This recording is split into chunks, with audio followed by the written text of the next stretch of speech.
अस्सलामुअलैकुम and good morning. आप देख रहे हैं नया दिन। मैं हूं आपके साथ मोहम्मद शोएब और मैं हूं महक असलम। तो जनाब, आज के प्रोग्राम के आगाज में हम कोई जो ऐसी बात नहीं करेंगे कि एक नया दिन नया मौका। हम सबसे पहले बात करेंगे क्रिकेट की। आपको क्रिकेट पसंद है?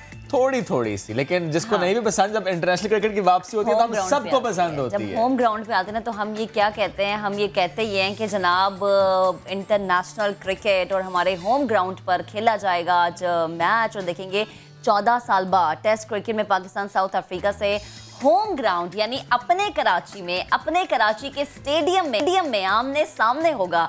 स्पिनर नुमान अली और ओपनर इमरान बट के डेब्यू का इम्कान भी जाहिर किया जा रहा है।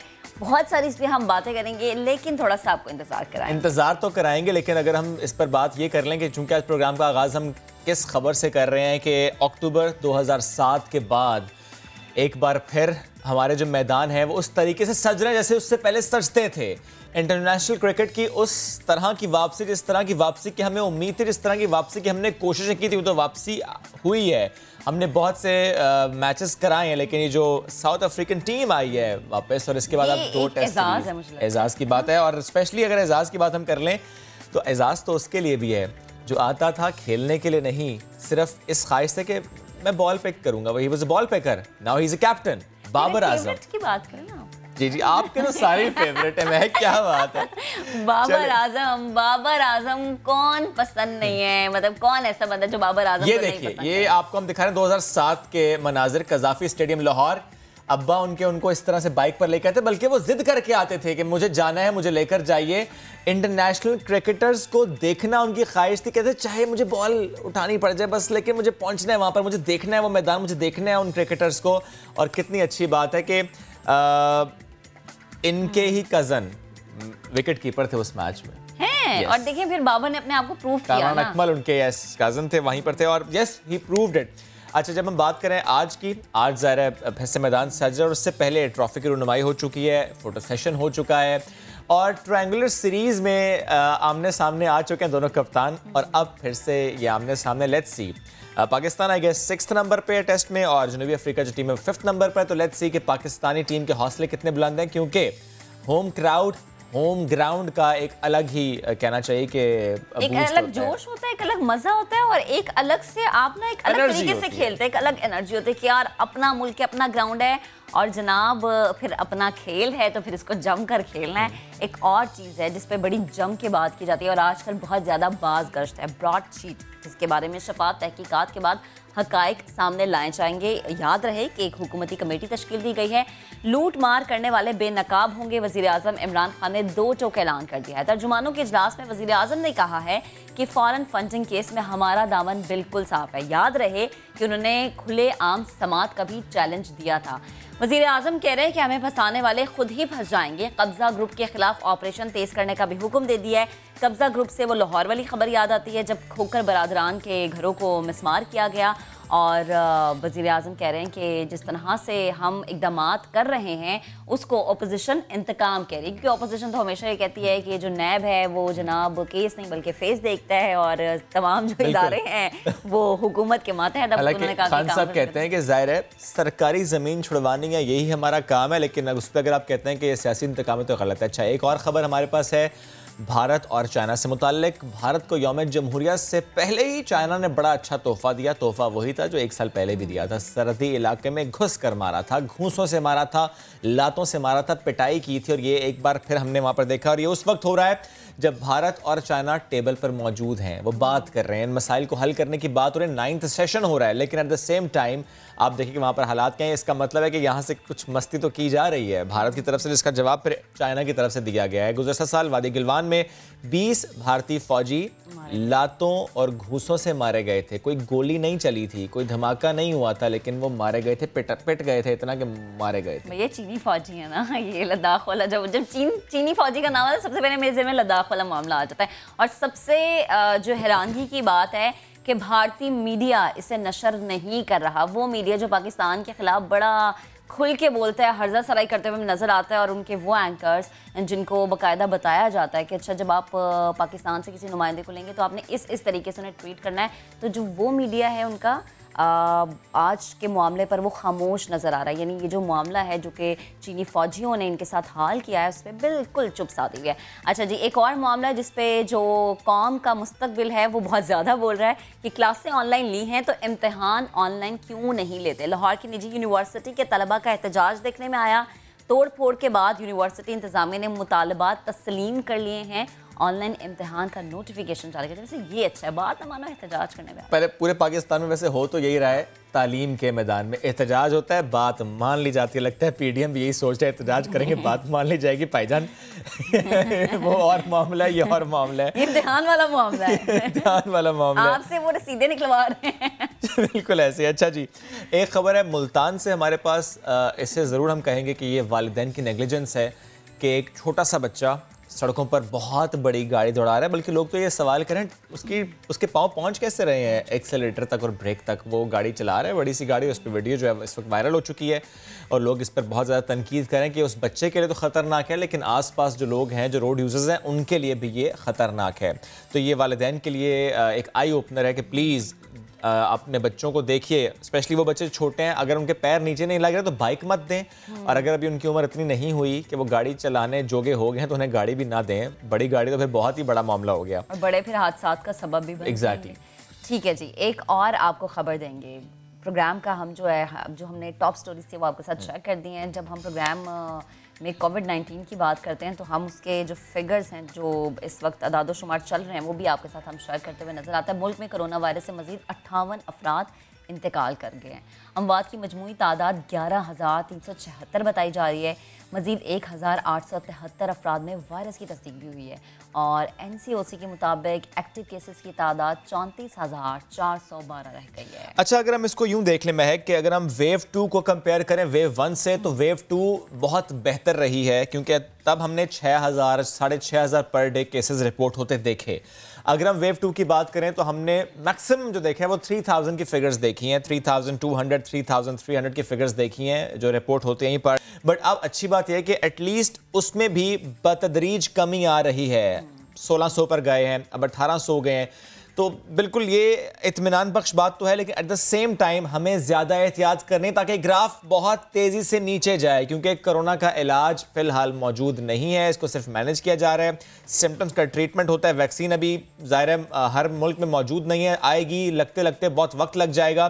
फ़िलहाल जो इसका तरीका इलाज है वो सिर्फ और सिर्फ है maintain physical and social distancing and wear a mask, use hand sanitiser. Pakistani लगता है कि वाकई कुछ एहतियात कर रहे हैं। दैट इज़ द रीज़न कि अब ये ग्राफ थोड़ा सा ड्रॉप हुआ है। रिपोर्ट आपको दिखाते हैं कोविड केसेस से मुताल्लिक। रिपोर्ट नहीं दिखाते आपको क्योंकि हम इससे मुताल्लिक डिटेल से आपको बता चुके हैं कि कोविड-19 के इस वक्त पाकिस्तान में कितने केसेस हैं। 1,800 केसेस लास्ट 24 आवर्स में रिपोर्ट हुए। बढ़ते हैं आगे। आज का दिन भारत का यौम जमहूरिया है, लेकिन बेशतर भारतीयों के लिए या पूरे भारत के लिए अगर हम बात कर लें तो यौम स्याह बन चुका है। मकबूजा कश्मीर में मजालिम ढाने वाली मोदी सरकार के जुल्म और सितम से खुद भारत में रहने वाले महफूज नहीं है। भारत महफूज नहीं है, कोई स्टेट उसकी महफूज नहीं है, कोई रियासत महफूज नहीं है, कोई शख्स महफूज नहीं है, कोई मजहब महफूज नहीं है। गैर महफूज भारत लेकिन मना रहा है यौम जमहूरिया। रिपोर्ट देखिए। तो रिपोर्ट आपने देखी। 26 जनवरी एक ड्रामे का दिन है, 26 जनवरी एक ढोंग का दिन है, 26 जनवरी मकरू चेहरे पर एक और नकाब पहनने का दिन है, दुनिया के सामने जमहूरी होने के दावे का दिन। ये वो दिन है जिस दिन भारत अपना मकरू जालिमाना चेहरा छुपाकर दुनिया को, पूरी दुनिया को धोखा देता है। ये वो ब्लैक डे है जनाब जिसमें कश्मीरियों की लाशों पर चढ़कर जमहूरी होने का राग अलापा जाता है। आज के दिन अपने 72वें रिपब्लिक डे पर बदनसीब, बदकिरदार भारतीय कौम अपनी शनाख्त तलाश करने में मसरूफ अमल है, लेकिन अपनी शनाख्त नहीं मिल रही। यहाँ पे सवाल ये पैदा होता है कि क्या ये नेहरू और गांधी का सेकुलर भारत है या RSS का हिंदू राष्ट्र? ये वही भारत है जनाब जहां नए शहरियत के कानून ने लोगों की शनाख्त उनसे छीन ली है, वहां की पॉलिसीज की धज्जियां उड़ाई हैं। ये वही भारत है जहां मुसलमान शहरियों को पनागुज़ीन बनाया जा रहा है। और जनाब इसके साथ ही साथ ये भी कहा जा रहा है कि आज का जो दिन है वहां के शहरी आज का दिन ब्लैक डे के तौर पर बिल्कुल। हिंदुस्तान की जब हम बात करते हैं इनक्रेडिबल से इनटॉलरेंट के नाम से पहचाना जाता है। भारत का रिपब्लिक डे यानी 26 जनवरी 1950 को मंजूर होने वाले आइन की यादगार के तौर पर मनाया जाता है, मगर गुज़श्ता कई सालों से मोदी सरकार ने आइन के साथ जो कुछ किया उसके बाद भारतीय शहरियों की अक्सरियत सख्त तशवीश में मुब्तला है, मायूसी का शिकार है, क्योंकि भारत में जमहूरियत तो यूं लगता है बस नाम की है। मोदी की आमराना पॉलिसी से जमहूरियत वहां दम तोड़ रही है। महीनों से जारी किसानों की एहतजाजी तहरीक 120 लाशें उठाकर भी पूरे जोरों शोर से जारी है। भारतीय फौज भी RSS के आलाकार नरेंद्र मोदी के तहत सियासी और मुतनाज़ हो चुकी है। खित्ते के अमन के लिए खतरनाक भारत को यूरोपीय यूनियन डिसइंफो लैब ने बेनकाब किया। रिपोर्ट में भारत के झूठे प्रोपेगेंडे और हमसाये ममालिक में दहशतगर्दी और इंतशार फैलाने के नापाक इरादों को आलमी सतह पर बेनकाब कर दिया। बिल्कुल, इसी पर बात करने के लिए हमें ज्वाइन किया है वज़ीर ख़ारिजा शाह महमूद कुरैशी साहब और ब्रिगेडियर रिटायर्ड हारिस नवाज साहब भी हमारे साथ मौजूद होंगे। शाह साहब, सबसे पहले आपकी जानिब आती हूँ, मुझे बताएगा कि एक आदमी जो जनूनी है, जो कि जंगी हथियार खरीदने की दौड़ में अपने आप को सबसे ज़्यादा आगे समझना चाहता है, एक आदमी जो खित्ते के अमन के लिए भी खतरा है, ऐसी आमराना सोच रखने वाले को जमहूरी कैसे कह सकते हैं?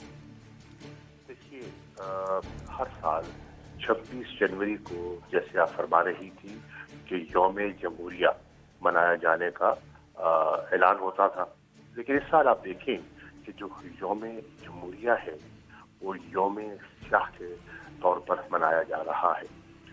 कश्मीर में आप देख रहे हैं एहतजाज की कैफियत है।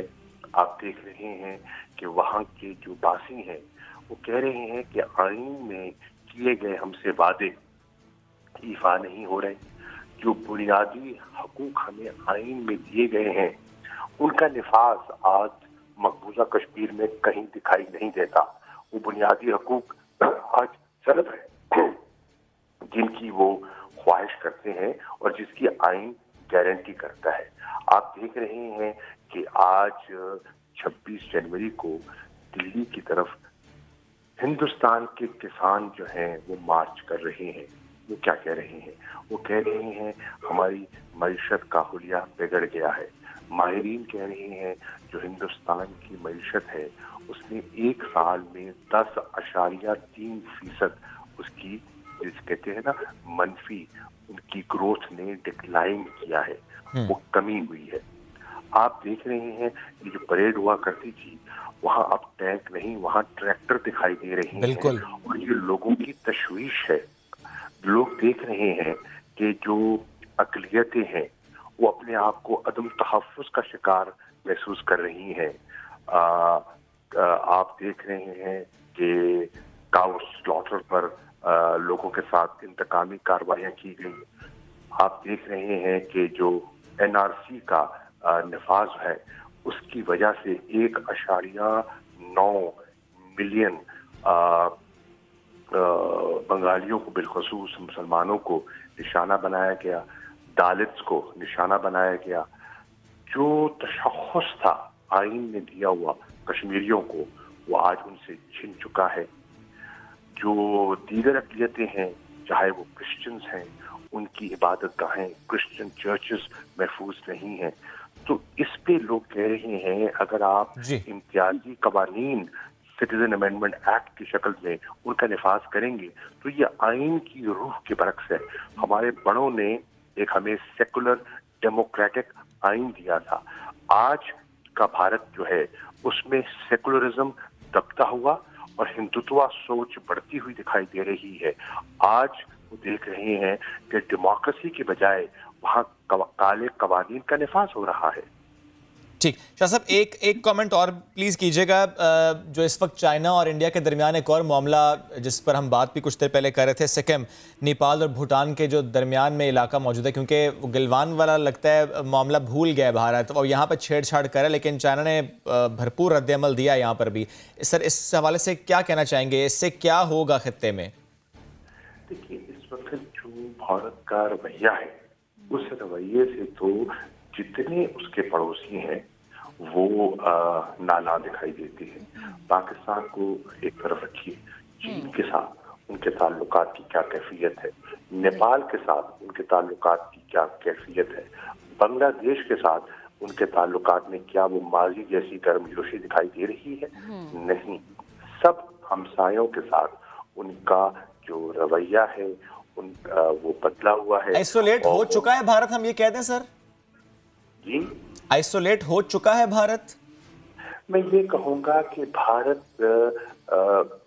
बहुत तेजी से अपने रवैये से जो माजी में लोगों के करीब थे उनको दूर करता जा रहा है। आप देखिए ना, यूरोपियन यूनियन में हाउस ऑफ कॉमन्स में जो बहस हो रही है वो माजी की बहसों से मुख्तलिफ है। बिल्कुल बिल्कुल शाह साहब, आप दुरुस्त फरमा रहे हैं। और जो आज का माहौल है, जो आज का वक्त है, उसकी डिमांड अलग है। हारिस साहब, आपकी जानिब आना चाहूंगी।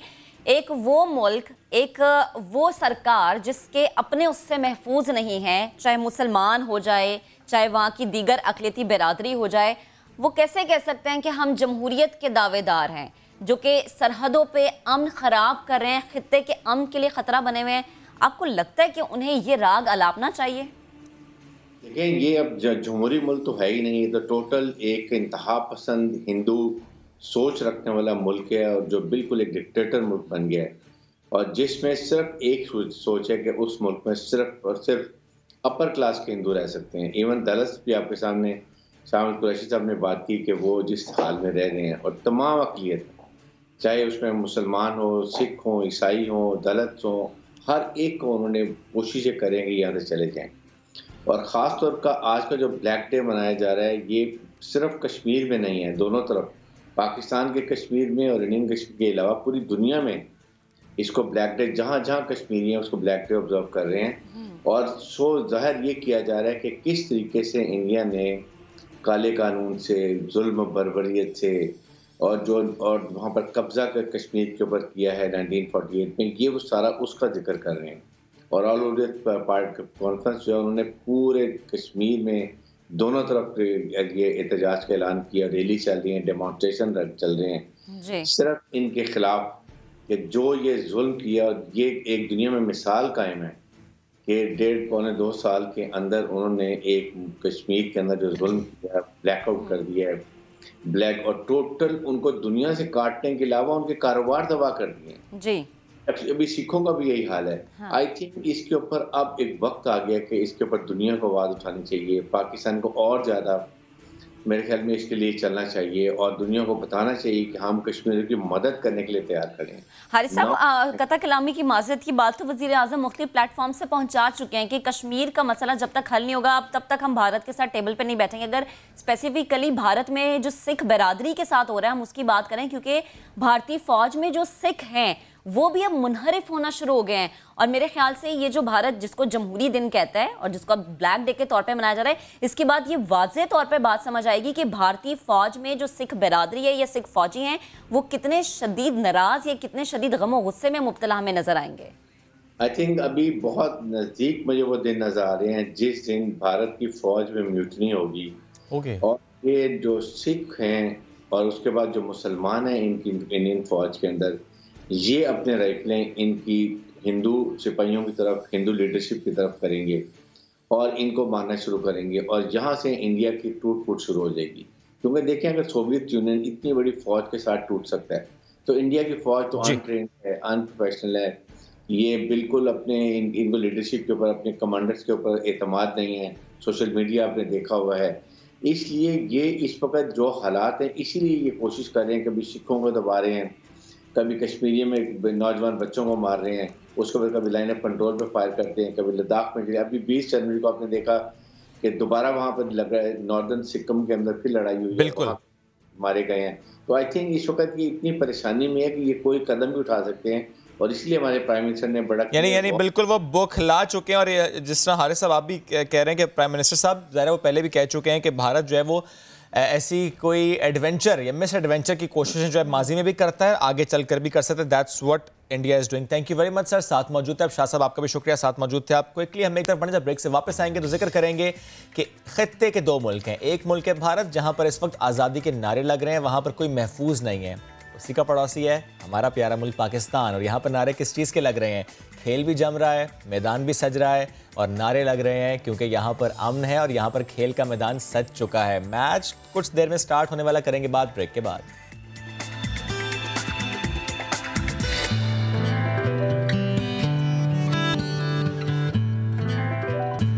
Welcome back. और ब्रेक पर जाने से पहले शोएब बात करते क्रिकेट की, तो हम उसी बारे में बात कर लेते हैं। पाकिस्तान और साउथ अफ्रीका की टीमें इस वक्त स्टेडियम में वार्म अप में मसरूफ हैं और हमारे नुमाइंदे नेशनल स्टेडियम में मौजूद हैं और कुछ देर के बाद टॉस भी होगा।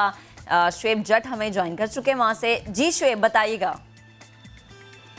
आज बिल्कुल ऐसा ही है, 13 साल बाद जो है वो आज एक तारीख रकम हो चुकी है, क्योंकि जनूबी अफ्रीका की टीम यहाँ पहुँच चुकी है नेशनल स्टेडियम कराची में पाकिस्तान टीम से पहले टेस्ट में टकराने। आखिरी मरतबा 2007 में पाक और जनूबी अफ्रीका की टीमों का मैच जब इस ग्राउंड पे हुआ था तो उस वक्त तो कामयाबी अफ्रीका को मिली थी, लेकिन इस दफ़ा मामला है जीत का। पाकिस्तान ने जीतना है। जनूबी अफ्रीका टीम एक बड़ी टीम है, यहाँ पे बड़ी टीम के खिलाफ विक्ट्री का जश्न मनाना है और 2007 का बदला भी लेना है। पाकिस्तान टीम की अगर हम बात करें तो आज उसमें दो तब्दीलियां, दो लोगों को टेस्ट कैप जो है वो मिलने के इम्कानात बहुत ज़्यादा हैं, एक टॉप ऑर्डर में और एक स्पिनर में। पाकिस्तान टीम जो है बैलेंस है, उनके कप्तान हो, उनके कोच हों, सब के सब जो हैं वो इस बात पे यकीन रखते हैं कि उनकी तगड़ी टीम है, तगड़ा मुकाबला करेगी और ये मैच जीत कर दिखाएगी। तो अंदर इस टाइम दोनों टीमें प्रैक्टिस कर रही हैं। कुछ लम्हों बाद यहाँ पे टॉस हो जाएगी, फिर हम आपको बताएंगे कि कौन से वो दो खुशनसीब हैं जिनको टेस्ट कैप मिली। बहुत शुक्रिया शोएब जट, आप अपडेट करते हैं और वो तारीखी लम्हा आ चुका है, क्योंकि जाहिर है वो टीम तो पहुंच चुकी थी, तैयारियां मुकम्मल थी और अब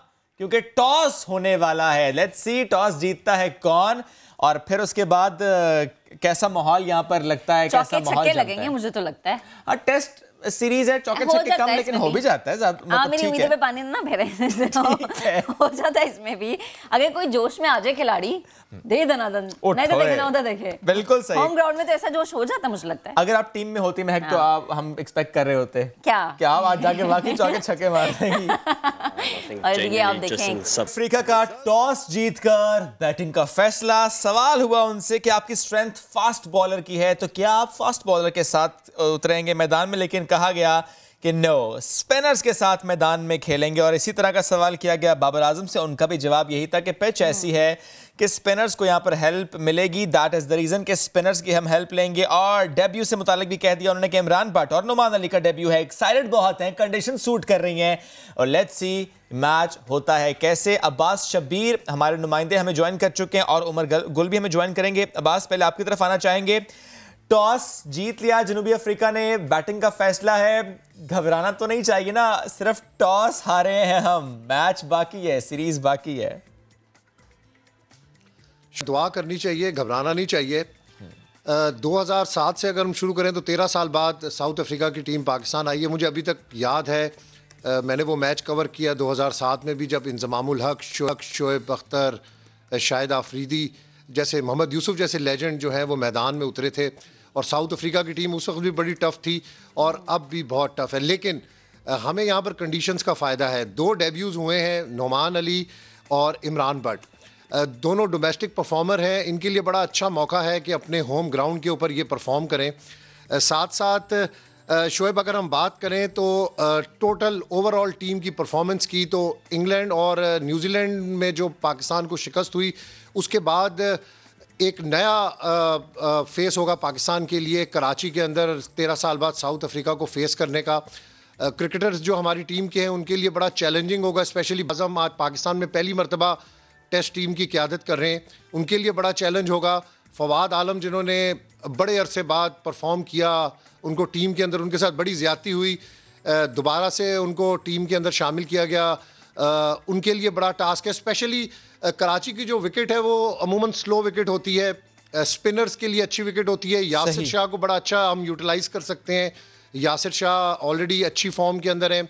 हसन अली दोबारा से कमबैक हुआ है, उनके लिए अच्छा चांस है कि वो आएँ और कराची में अपने होम ग्राउंड पर अच्छा परफॉर्म करें।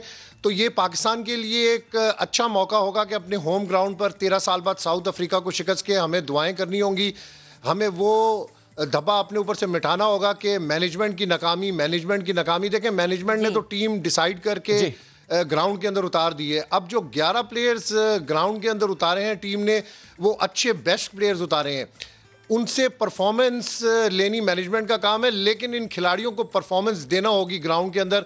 साउथ अफ्रीका टीम को हमें इजी नहीं लेना होगा, अच्छी टीम है, अच्छा कॉम्बिनेशन है उनका, उनकी टीम में सीनियर प्लेयर्स भी हैं, लेकिन हमें ये उम्मीद है और हम तवक्को करते हैं कि पाकिस्तान जो है वो कराची के मैच के अंदर वो तमाम धब्बे धोएगा जो कि इंग्लैंड और न्यूजीलैंड के अंदर हमें मिले।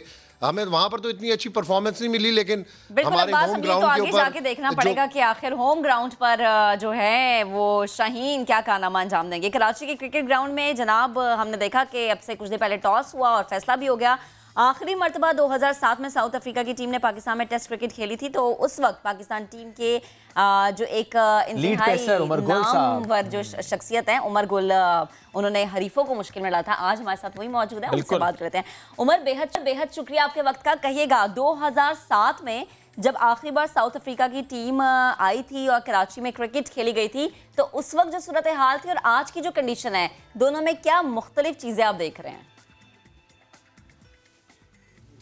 नहीं, बड़ी खुशी की बात है और स्पेशली साउथ अफ्रीका जैसी बड़ी टीम, ग्रेट ओपोनेंट हमें क्रिकेट के लिए यहाँ पे पाकिस्तान में अगेंस्ट पाकिस्तान, तो मेरे ख्याल से पूरे पाकिस्तान के लिए, क्रिकेट लवर्स के लिए बड़ी खुशी की बात है कि एक बड़ा नेशन, एक बड़ा मुल्क जो कि टॉप रैंकिंग टीम है, वो 14 साल के बाद पाकिस्तान का टूर कर रहे हैं और टेस्ट सीरीज खेलने जा रही है। तो मेरे ख्याल से ये हमारे जो अवाम है, जो क्रिकेट लवर्स है, उनके लिए बहुत बड़ी बात है, पाकिस्तान क्रिकेट के लिए बड़ी बात है और खुशाइन चीज़ है कि इंटरनेशनल क्रिकेट वापस पाकिस्तान में आ रही है। और on the other side, last time मैं खेला था अगेंस्ट साउथ अफ्रीका और मेरी भी बड़ी ख्वाहिश थी कि जो इंसिडेंट हुआ था श्रीलंका के अगेंस्ट, उसके बाद पाकिस्तान में कोई क्रिकेट नहीं हो रही थी, तो मेरी भी ख्वाहिश थी कि होम सीरीज़ पे खेलूँ, लेकिन अनफॉर्चुनेटली उससे पहले मैंने रिटायरमेंट ले ली। लेकिन साउथ अफ्रीकन टीम को वेलकम कहता हूँ मैं, और आई होप कि यहाँ पे जिस तरह वो लोग लास्ट टाइम खेले थे 2007 में, ऐसी ही इंशाल्लाह अच्छी क्रिकेट खेले और जो पाकिस्तान के लोग और पाकिस्तान से बाहर जो क्रिकेट फैंस है, जो लवर्स है, वो इस सीरीज़ को इंशाल्लाह इससे लुत्फ़अंदोज़ होंगे। बिल्कुल ठीक। अच्छा उमर गुल साहब, एक बात और बताइएगा कि हम अक्सर कहते हैं बच्चा बड़ा हो गया, उसी से मुतालिक मैं सवाल करना चाह रहा हूँ कि अब दूसरे मैच के लिए उस वक्त 2007 में जब लाहौर आप लोग गए थे, तो बाउंड्री के उस पार एक बॉल पिकर था, एक बच्चा था, लेकिन आज वो बच्चा बड़ा हो गया, पाकिस्तानी टीम का कैप्टन है बाबर आजम।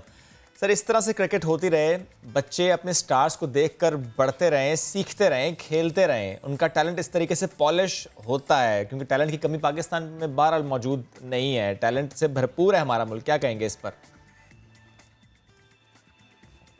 नहीं, बिल्कुल, देखिए जितने भी क्रिकेटर्स हैं, ऑब्वियसली सबको बचपन से ही शौक होता है और किसी को ये नहीं पता होता कि मैं जो ना अभी बॉल पिकर हूँ और कल को मैं पाकिस्तान टीम को रिप्रेजेंट करूँगा या पाकिस्तान टीम का मैं कैप्टन बनूँगा, बल्कि ये हर बंदे की ख्वाहिश होती है कि मैं क्रिकेटर बनूं, लेकिन फ्यूचर का किसी को पता नहीं है। लेकिन क्रेडिट जाता है बाबर को कि उस टाइम उसको बचपन से ही जब वो छोटा था, उसको क्रिकेट का शौक था और उसको एक जुनून था कि मैंने भी एक दिन पाकिस्तान को रिप्रेजेंट करना है। और मेरा ख्याल से उसने खुद भी नहीं सोचा होगा उस टाइम पे कि मैं पाकिस्तान का कैप्टन बनूंगा, लेकिन मेरे ख्याल से ये बड़ी खुशाइन बात है उसके लिए कि एक टाइम पे था, लास्ट टाइम जब वो साउथ अफ्रीका की टीम आई हुई थी, वो पाकिस्तान के अगेंस्ट सीरीज खेल रही थी, तब बाबर आजम एक बॉल पिकर था और अभी माशाल्लाह से कैप्टन बन गया है।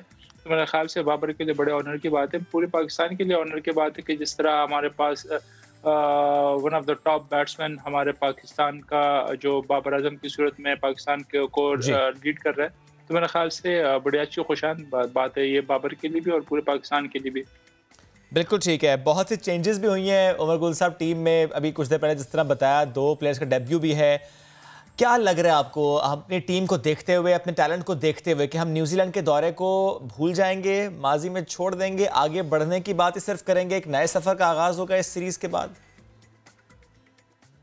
कि क्रिकेट जो ना, इसमें हार जीत इस पार्ट ऑफ गेम में, ये हर गेम में होता है कि कभी आप हारते हो कभी जीतते हो, लेकिन being a professional cricketer, being a sportsman, आपने जो आपका जो हो गया उसको तो आप वापस नहीं लेके आ सकते, वो आप हिस्ट्री है उसको आप भूल जाए। जो अच्छा बुरा हो गया वो पाकिस्तान न्यूजीलैंड टूर पे हो गया, वो हिस्ट्री हो गई है। मेरा ख्याल से हम लोग फॉरवर्ड करना चाहिए, हमें आगे की तरफ देखना चाहिए और आई होप के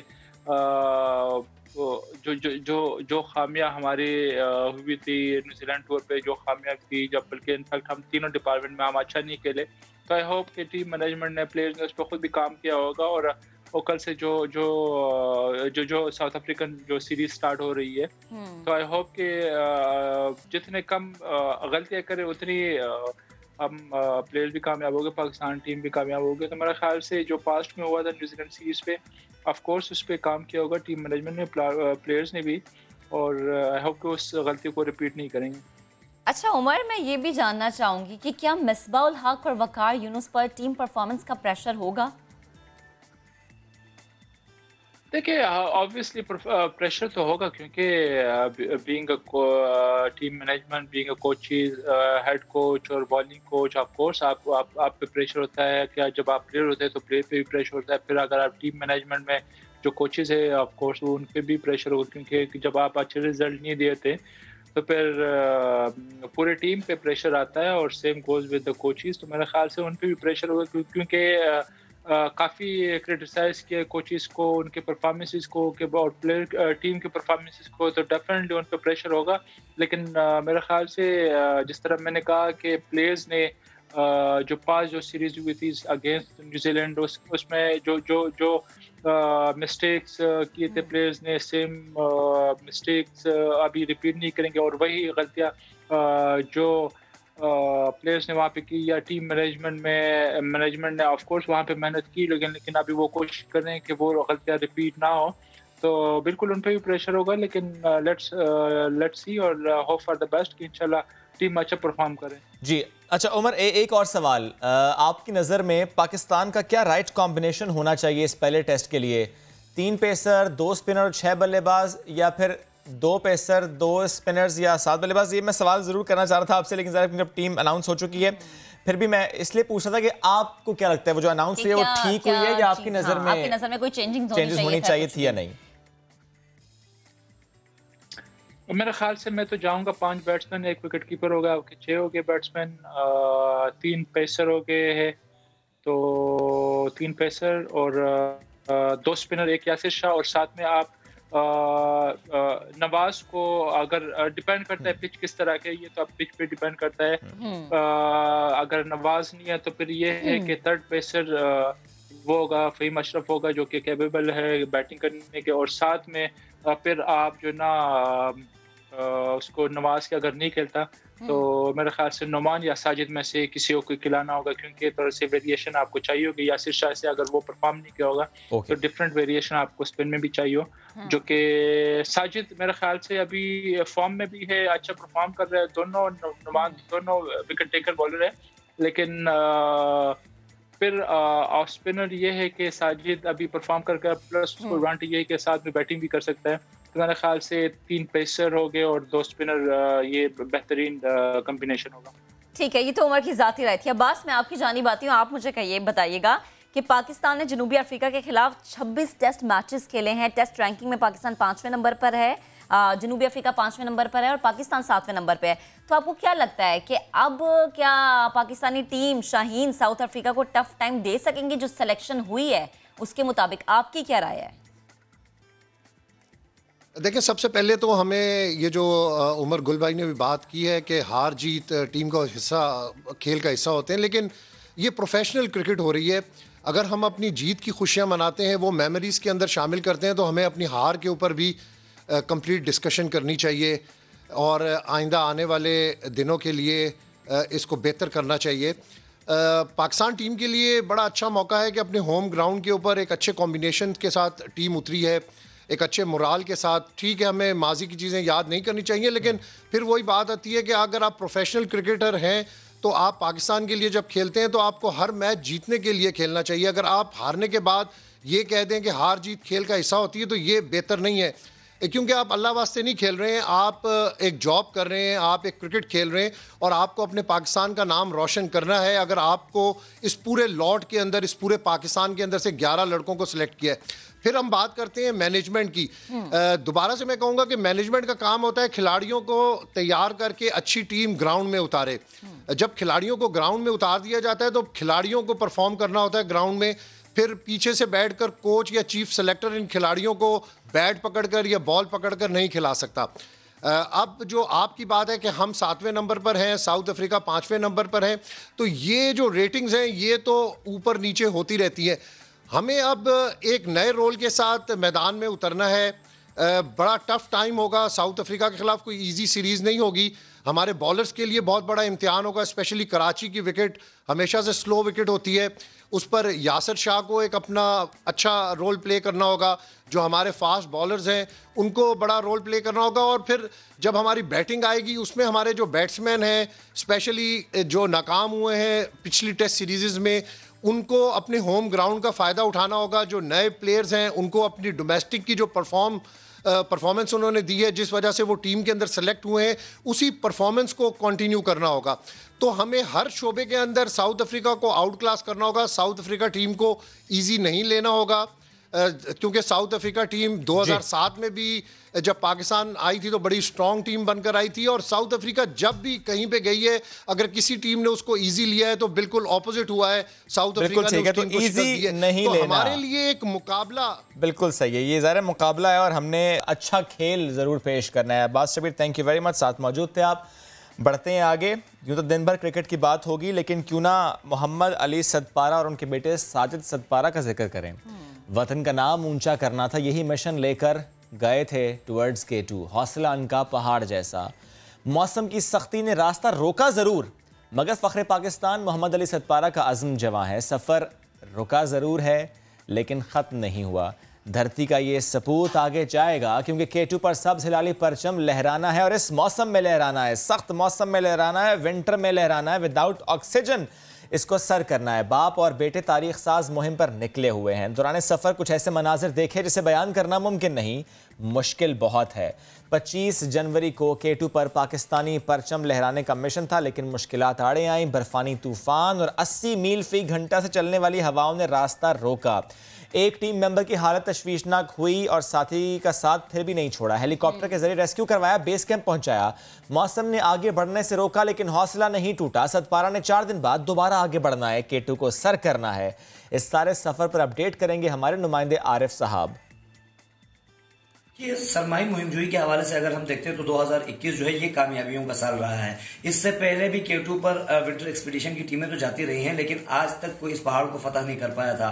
लेकिन इस साल नेपाल की एक टीम जो कि मेंगमा ग्लेजे की क़यादत में, इसने हाल ही में सर्दियों में ही K2 को सर किया और वहां पर अपने मुल्क का झंडा गाड़ा। जबकि मोहम्मद अली सदपारा और साजिद सदपारा ये बाप बेटा इस वक्त मौजूद हैं, पाकिस्तान की नुमाइंदगी कर रहे हैं, और जॉन स्नोरी भी इनकी टीम में शामिल हैं। इन तीनों का ये प्लान था कि ये लोग कल की तारीख यानी कि 25 जनवरी को ये लोग K2 की तरफ बढ़ना चाह रहे थे और इस पहाड़ को फतह करना चाह रहे थे, लेकिन कैंप 3 के नजदीक पहुंचकर मौसमी हालात ऐसे हो गए कि जिसकी वजह से इन्हें पोस्टपोन करना पड़ा। अभी की ताज़ा इतलात ये है कि ये वापस आ चुके हैं, बेस कैंप पर हैं, लेकिन इन्होंने अपना प्रोग्राम वाइंड अप नहीं किया, बल्कि चंद दिनों तक मुअख्खर है।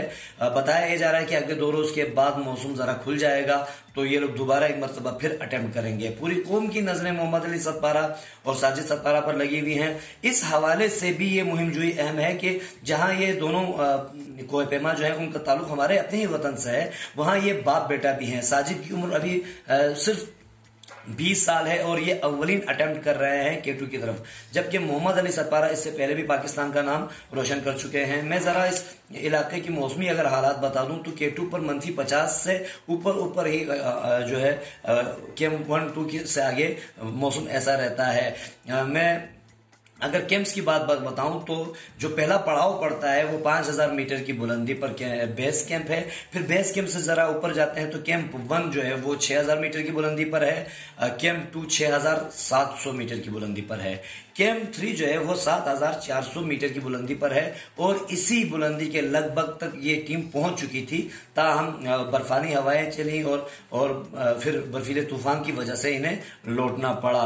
कैंप 4 8000 मीटर की बुलंदी पर मौजूद है। यहां आखिरी पड़ाव होता है, जिसके बाद 8611 चूंकि बुलंदी है तो 611 जो मीटर है वो समिट का मकाम होता है, और अगर वहां तक पहुंच जाए तो K2 फतह हो जाता है। मोहम्मद अली सदपारा और साजिद सदपारा ने पूरी कौम से दुआओं की भी अपील की है, और साजिद सदपारा का ये जो जुमला था कि कामयाबी सिर्फ हिम्मत वालों को मिलती है, ये इसको पूरी कौम की जानिब से पजीराई मिली है। बेहद शुक्रिया आरिफ, आप साथ मौसम से मुतालिक हमसे गुफ्तगू कर रहे थे। क्विकली एक ब्रेक की तरफ बढ़ना है, जब ब्रेक से वापस आएंगे तो फिर कराची ही की बात सबसे पहले करेंगे। मंडे ट्रैफिक कैसी है, क्योंकि मैच हो रहा है, करेंगे बात ब्रेक के बाद।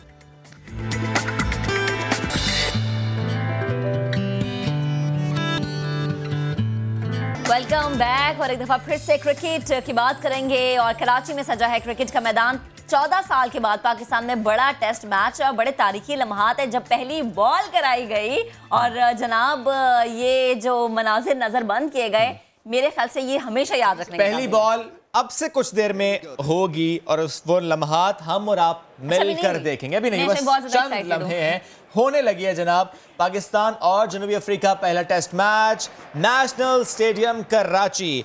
हर पाकिस्तानी को सलाम है, हमारी सिक्योरिटी फौज को सलाम है। हमने जो कोशिशें की हैं पाकिस्तान में अमन वापस लाने के लिए कि ये माहौल सजे, और ये पहली बॉल करा दी गई है। वो लम्हात आ गए हैं कि जब ये सीरीज का इस तरीके से आगाज है कि क्या खूबसूरत ये लम्हा है, क्या खूबसूरत ये दिन है। ये है नया दिन, ये है खूबसूरत दिन, ये है प्यारा दिन कि आज नेशनल स्टेडियम कराची में 13 साल बाद ये तारीखी लम्हात हम एक बार फिर से एक्सपीरियंस कर रहे हैं कि जब इंटरनेशनल क्रिकेट की उस तरीके की वापसी, एक बड़ी सतह की वापसी। ये सिर्फ एक लम्हा नहीं, ये सिर्फ नेशनल स्टेडियम का माहौल कोई छोटी बात नहीं, ये पूरे पाकिस्तान की कोशिशों का नतीजा है। ये हमने जो अनगिनत कुर्बानियां दी हैं ये उसका नतीजा है। आज पाकिस्तान में जो माहौल है, जो साजगार माहौल है क्रिकेट के लिए, जो साजगार माहौल है इंटरनेशनल क्रिकेटर्स के लिए पाकिस्तान आना, ये इसके पीछे जो कुर्बानियां हैं वो पाकिस्तान की हैं, हर पाकिस्तानी की हैं अपनी अपनी कैपेसिटी में। बिल्कुल, और हमारे सिक्योरिटी इदारों को सलाम पेश करना चाहिए, उन्हें सलाम कहना चाहिए कि जितनी मेहनत, जितनी अनथक लगन और जितना मुत्तहिद होके उन्होंने इस चीज़ पे काम किया। क्योंकि एक वक्त वो था जब हम इस चीज़ की उम्मीद भी नहीं कर सकते थे कि इंटरनेशनल क्रिकेट की वापसी होगी। पाकिस्तान में इंटरनेशनल क्रिकेट आता है, फिर ये टेस्ट सीरीज आती हैं और जनाब 13 से 14 साल के बाद जो वो पहली यादगार गेंद कराएगी, जिसके मनासिर भी हमने दिखाए, जिसके बारे में हमने बात भी की। यकीनन इसका क्रेडिट हमारे सिक्योरिटी इदारों के साथ साथ हर पाकिस्तानी को भी जाता है ना, जिसने इंतजार किया, जिसने शायद दुआएं भी मांगी। क्योंकि क्रिकेट के फैंस पाकिस्तान में बहुत ज़्यादा और इस खेल को जुनून की हद तक पसंद किया जाता है। जिससे भी पूछो, बड़े होकर क्रिकेटर बनना है या फिर क्रिकेट का मैच देखना है, बड़ी बड़ी स्क्रीन्स हम देखते हैं कि लगती हैं। और आज जब ये लम्हात आए तो यकीनन हर कोई जो है ना इस चीज़ को देखने के लिए टीवी के सामने बराजमान होगा और बस इस चीज़ को जो है वो इंजॉय भी कर रहा होगा। यकीनन करना चाहिए, क्योंकि जब हम बात करते हैं पाकिस्तान के अमन की तो ये सबसे बड़ी तस्वीर है कि आप देखें किस तरह से 13 से 14 साल के बाद लगन और उसके बाद जिस लगन और मेहनत के साथ ये चीज़ वापस आई है। सलाम है पाकिस्तान को और सलाम है साउथ अफ्रीका को भी। Thank you south Africa, because of south Africa हम ये एक्सपीरियंस कर रहे हैं। अच्छा जी, आगे बढ़ जाते हैं। नेशनल स्टेडियम में पाकिस्तान और साउथ अफ्रीका मद्दे मुकाबिल हैं और टीमों के पहुंचने के बाद स्टेडियम रोड को आम ट्रैफिक के लिए खोल दिया गया है। छोटी गाड़ियों को उस रूट पर जाने की इजाज़त है, जबकि हैवी ट्रैफिक को स्टेडियम की जानिब जाने की इजाज़त नहीं है। जबकि एक्सपो से स्टेडियम के दोनों ट्रैक हर किस्म की ट्रैफिक के लिए बंद कर दिए गए हैं। आज ट्रैफिक की सूरत हाल कुछ बेहतर है कल की निस्बत। कल पीर था और हमने देखा कि जब पहला वर्किंग डे होता है तो बड़ा रश होता है सड़कों पे। पिछले 4-5 रोज़ से टीम की आमदोरफ्त की वजह से कराची वालों की ज़िंदगी थोड़ी सी मुश्किल में थी, इसलिए क्योंकि ट्रैफिक जो थी वो बहुत ज़्यादा थी और शायद इसी को देखते हुए इंतज़ामिया ने प्लानिंग में बेहतरी लाई और मेरे और हम सबके पूरे पाकिस्तान के एंकर जो हैं मोहम्मद शरेफ कराची में ट्रैफिक की सूरत हाल पर बात करने के लिए DIG ट्रैफिक के पास गए और बहुत सारे सवाल किए और उन्होंने बहुत सारे जवाब भी दिए कि किस तरह से प्लान तश्कील दिया जाता है। जाहिर सी बात है जब एक बाहर की टीम यहाँ पर आती है तो उनकी सिक्योरिटी के इंतजाम भी करने पड़ते हैं, तो आपको वो दिखा देते हैं। ट्रैफिक से मुतालिक बात करते हैं और ट्रैफिक से जुड़े बहुत से अहम मामलात का जिक्र कर लेते हैं। हम अक्सर हादसात की बात करते हैं, हम अक्सर ट्रैफिक के दबाव की बात करते हैं। शाम हो जाती है, ट्रैफिक जैम हो जाता है, ट्रैफिक पुलिस एहलकार हमें नज़र आते हैं, हर जगह पर नज़र आते हैं, बट स्टिल सबसे बड़ा शहर है, आबादी बहुत ज़्यादा है, ट्रैफिक बहुत ज़्यादा है। इसके साथ साथ ज़ाहिर है ट्रैफिक का मसला भी है जो कि हम देखते हैं कि वक्त के साथ बढ़ता चला जा रहा है। क्यों? क्योंकि ज़ाहिर है यहाँ पर मास ट्रांजिट सिस्टम्स मौजूद नहीं है, लोग अपनी अपनी गाड़ियों पर निकलते हैं, बाइक्स पर निकलते हैं और इसकी वजह से हम देखते हैं ट्रैफिक का दबाव होता है। सड़कें कुशादा हो नहीं सकती, ऑप्शन नहीं है और ट्रैफिक है कि वो बढ़ती चली जा रही है। इकबाल दरा साहब DIG traffic police is with us today, उनसे बात करते हैं। अस्सलाम वालेकुम सर। वालेकुम सलाम सर, बहुत शुक्रिया आपने वक्त दिया। सर, सबसे पहले तो हम बात कर लेते हैं, ज़ाहिर है इंटरनेशनल क्रिकेट की वापसी है, हम सब बहुत खुश हैं, हम अप्रिशिएट करते हैं अपने इदारों को भी जिनकी वजह से ज़ाहिर है ये पॉसिबल हो पाया। बट सर तनकीद भी लोग करते हैं। जब लोग अपने घरों में ताख़ीर से पहुंचते हैं, जब अपने ऑफिस में ताख़ीर से पहुंचते हैं, जब सड़कों पर उन्हें घंटों रहना पड़ता है just because of the fact कि ट्रैफिक का दबाव होता है और कुछ शाहराहें बंद होने की वजह से वो जा नहीं पाते। बिकॉज ज़ाहिर है आप लोगों ने मुतबादिल निज़ाम तो बनाया होता है, बट स्टिल वो नाकाफ़ी होता है। Sir, is it the biggest challenge right now to manage the traffic because of this? देखिए जी, कराची की ट्रैफिक जैसे आपने शुरू में ही बताया कि इट इज़ मैसिव, मैनेज करना बहुत मुश्किल है। अगर किसी एक जो मेन आर्टरी है उस पर हमारा एक ट्रक भी ब्रेक डाउन हो जाता है तो वो फ्लो 2-3 घंटे तक हम मैनेज नहीं कर पाते, सो डिफ़िकल्ट। उस तरह के माहौल में साउथ अफ्रीकन क्रिकेट टीम को VVIP स्टेटस दिया गया है और definitely security has a prime importance. उस सिक्योरिटी को मद्देनज़र रखते हुए हमें अपना ट्रैफिक प्लान इस तरह से मैनेज करना है कि सिक्योरिटी कंप्रोमाइज़ ना हो और हमारा जो ट्रैफिक का सिस्टम है वो जितना बेहतर तरीके से चल सकता है उस तरह से चले। ओके, ठीक है सर, साथ रहिएगा। मैं बात तो कर रहा हूँ इस वक्त ट्रैफिक के निज़ाम से मुतालिक। ज़रा स्टेडियम में आज से जिस तरह मैचेस का आगाज़ हो रहा है, लेकिन इसके साथ साथ हम ये भी बात कर लेते हैं कि बहुत से हादसात रिपोर्ट होते हैं। जब ट्रॉलर को कहा जाता है कातिल ट्रॉलर, जब एक डंपर को कहा जाता है कातिल डंपर। गलती किसी की भी हो सकती है, ज़ाहिर है ट्रैफिक रोड पर होती है, कोताही किसी से भी हो सकती है, लेकिन वो कोताही किसी की जान ले जाती है। 2 रोज़ कबल रात को करंगी 5:30 पर एक हादसा रिपोर्ट होता है। 9 साल की बच्ची की जान चली जाती है, उसके वालिदैन और भाई मौजज़ाना तौर पर बच जाते हैं। पर रिपोर्ट तैयार किया और फिर इन हादसों से मुताल्लिक बात करेंगे, प्लीज़ साथ रहिएगा। शहर कायद में हर गुजरते साल के साथ हैवी ट्रैफिक लोगों की जानें निकल रहा है। तेज रफ्तार बेहंगम दौड़ने वाला देवहैकल ट्रैफिक शहरियों को चींटियों की मानिंद रोन डालता है। साल 2019 के 233 ट्रैफिक हादसात में 854 शहरी जान से गए, जिनमें 141 शहरी ट्रक, ट्रॉलर और डंपर का निशाना बने, जबकि 125 अफराद को हैवी ट्रैफिक ने जख्मी कर डाला।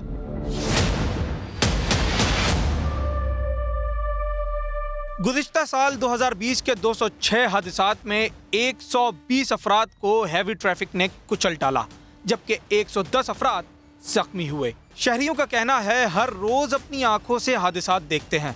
बाइक वालों का ही होता है ज़्यादातर, क्योंकि हैवी ट्रैफिक के साथ ही चल रहे होते हैं। वो ये है कि ट्रैफिक बहुत है। कायदाबाद तक अगर मैं बात करूं तो फ्लाईओवर्स नहीं है, ट्रैफिक सार्जेंट्स नहीं है, सिग्नल्स नहीं है, लोग अपनी मर्जी से क्रॉस कर रहे होते हैं रोड्स, ट्रैफिक रॉन्ग वे आ रही होती है, ट्रैफिक जैम का इशू भी यहाँ बहुत ज़्यादा होता है, जिसकी वजह से हादसा भी होते हैं। हैवी ट्रैफिक का टाइम होता है मेरे ख्याल में, जहाँ तक मैंने सुना है कि मेरे ख्याल में 9-10 बजे के बाद होता है, लेकिन चल रही है सब, कोई पूछने वाला नहीं। रवां साल भी पहला महीना खत्म होने से पहले ही भारी भरकम गाड़ियों ने 6 अफराद को मौत के घाट उतार डाला, जबकि 10 अफराद शदीद जख्मी हुए। हुकूमत ने हैवी ट्रैफिक के औकात तो मखसूस किए हैं, मगर ये दिन और रात जब चाहे सड़कों पर उमड़ आते हैं और कोई रोकने वाला नहीं होता। सुबह 6 बजे बंद हो जाता है, रात को 11 बजे खुलती है, और 10 व्हीलर जो है सुबह 6 बजे बंद होते हैं 10 बजे तक, फिर 10 बजे से 4 बजे तक खुलते हैं, फिर 4 बजे से 8 बजे बंद होते हैं, 8 बजे के बाद फिर वो खुलते हैं 10 व्हीलर। ट्रैफिक कवानीन की खिलाफ वर्जी और सिस्टम की नाअहली हर साल मासूम जानों के नुकसान का सबब बनती है। कैमरामैन कासिम रईस के साथ साबरी समा, कराची।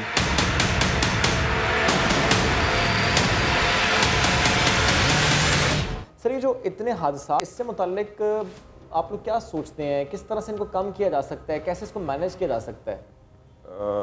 देखें, डंपर की मूवमेंट चूँकि ये एसेंशियल उसमें कंस्ट्रक्शन इक्विपमेंट में आता है, तो इसकी कोई टाइमिंग तो नहीं है। They can move around the city during day time. Okay, इसमें जो फैक्टर्स हैं इन्वॉल्व वो ये है कि एक तो उसकी गाड़ी की फिजिकल फिटनेस है।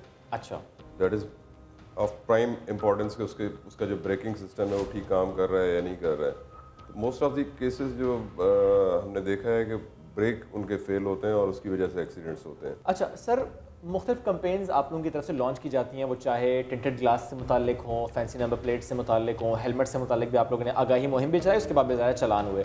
अगर आप मुझे इसके फिगर्स शेयर कर सकें कि कितने चालान हुए टिंटेड ग्लास से मुतालिक, हेलमेट ना पहनने की वजह से, अपने लेन को फॉलो ना करने से मुतालिक अगर शेयर कर पाएँ। इसमें मैं गुजारिश करता चलूँ कि इस दफ़ा जो मुहिम थी वो थोड़ी सी डिफरेंट थी। अच्छा। पिछली मुहिम जो भी होती रही है इस तरह की, उससे कि कोर्ट के ऑर्डर से हमने पहले जनरल पब्लिक को इन्फॉर्म किया थ्रू मीडिया, अखबारों में दिया कि जी 15 डेज़ का टाइम है, आप अपनी प्लेट्स चेंज कर लें और टिंटेड ग्लासेस उतार लें। और 15 डेज़ का हमने टाइम देने के बाद अपनी जो ये कैंपेन थी, स्पेशल कैंपेन, उसको स्टार्ट किया। Okay. This time it was different in another way कि हमने CPLC को इन्वॉल्व किया और हमारी सारी जो डिस्ट्रिक्ट्स की टीमें थी उसमें CPLC के नुमाइंदे भी शामिल थे। ओके। तो कोई हमने 10 दिन के करीब ये कैंपेन चलाई और कल ये ख़त्म हुई है। और ख़त्म से मुराद ये नहीं है कि हमेशा के लिए ख़त्म हो गई। Okay. Will continue with after a break of some time. और रेगुलर जो हमारी ट्रैफिक पुलिस है वो इन चीज़ों को, वायलेशंस को चेक करती भी रहेगी। सर अभी एक वीडियो हमने देखी, मुतादिद बाइक राइडर्स थे और वो ये शिकवा कर रहे थे, शिकायत कर रहे थे कि ट्रैफिक पुलिस एहलकार ने थप्पड़ मारे। वीडियो उसकी मौजूद नहीं है लेकिन उनकी एलिगेशन है उस वीडियो में। वो ये कहते हैं कि बदतमीज़ी की है, वो ये कहते हैं कि हमें थप्पड़ मारे हैं, वो ये कहते हैं कि हमारे पास लाइसेंस भी है, वो कहते हैं हेलमेट भी। सर मेरा सवाल यह है, अगर लाइसेंस भी था, हेलमेट भी था, कोई वायलेशन नहीं थी, थप्पड़ क्यों पड़े सर उनको? लेकिन आप देखें इस वीडियो में एक इम्पॉर्टेंट चीज़ है कि किसी भी बाइक राइडर ने हेलमेट नहीं पहना। एग्जैक्टली नहीं पहने सर। अच्छा, और एलिगेशन किसी पुलिस एहलकार पे ये नहीं लगा कि उन्होंने पैसे मांगे। वो ये कह रहे हैं कि जी ये दहशतगर्दी करते हैं, चालान करते हैं। अब चालान करना अगर दहशतगर्दी है तो वो बिल्कुल ये जुर्म कर रहे थे। यानी वॉलेशन करना ठीक है लेकिन उनसे उनका चालान करना दहशतगर्दी हो गई है।